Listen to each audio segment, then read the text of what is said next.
Salut à tous et bienvenue sur notre chaîne.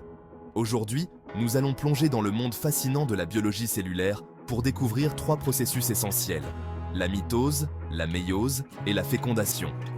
Que signifient ces termes? Quelles sont leurs phases? Et pourquoi sont-ils si importants? Restez avec nous pour tout comprendre. Commençons par la mitose. Mais qu'est-ce que c'est exactement? La mitose est le processus par lequel une cellule se divise pour produire deux cellules filles identiques. C'est essentiel pour la croissance, le développement et la réparation des organismes multicellulaires. Voyons maintenant les phases de la mitose. 1. Prophase. Les chromosomes se condensent et deviennent visibles, et la membrane nucléaire commence à disparaître. 2.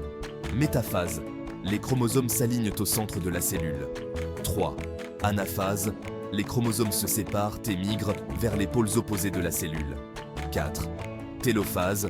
Les membranes nucléaires se reforment autour des deux ensembles de chromosomes. La mitose est cruciale pour la croissance et la réparation des tissus. Sans mitose, notre corps ne pourrait pas régénérer les cellules perdues ou endommagées.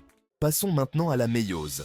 La méiose est un peu plus complexe. C'est le processus qui produit des cellules sexuelles ou gamètes, comme les spermatozoïdes et les ovules chez les animaux. La méiose se déroule en deux étapes principales, appelées méiose I et méiose II, chacune avec ses propres phases. Méiose I, 1, prophase I, les chromosomes homologues se perdent et peuvent échanger des segments dans un processus appelé enjambement. 2. Métaphase Pi, les paires de chromosomes homologues s'alignent au centre de la cellule. 3. Anaphase Prime, les chromosomes homologues se séparent et migrent vers les pôles opposés. 4. Télophase Pi, les cellules se divisent, formant deux cellules filles haploïdes. Méiose 2, 1, prophase 2, préparation des cellules filles pour une deuxième division. 2. Métaphase 2, les chromosomes s'alignent à nouveau au centre des cellules. 3. Anaphase 2, les chromatides sœurs se séparent. 4. Télophase 2, chaque cellule se divise à nouveau, produisant 4 cellules filles haploïdes, chacune avec la moitié du nombre de chromosomes. La méiose est essentielle pour la diversité génétique, car elle réduit de moitié le nombre de chromosomes et permet le mélange génétique par recombinaison. C'est la base de l'évolution et de la variation génétique au sein des populations. Section 3, la fécondation. Enfin, parlons de la fécondation. La fécondation est le processus par lequel deux gamètes, l'un mâle et l'autre femelle, fusionnent pour former une nouvelle cellule appelée zygote.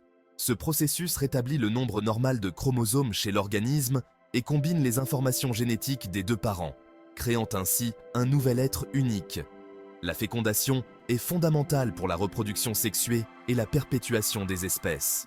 Conclusion. Voilà, vous avez maintenant une meilleure compréhension de la mitose, de la méiose et de la fécondation. Ces processus, bien que distincts, sont tous cruciaux pour la vie telle que nous la connaissons. Si vous avez aimé cette vidéo, n'oubliez pas de la liker, de vous abonner à notre chaîne et d'activer la cloche de notification pour ne rien manquer de nos prochaines vidéos passionnantes. À bientôt pour de nouvelles découvertes scientifiques.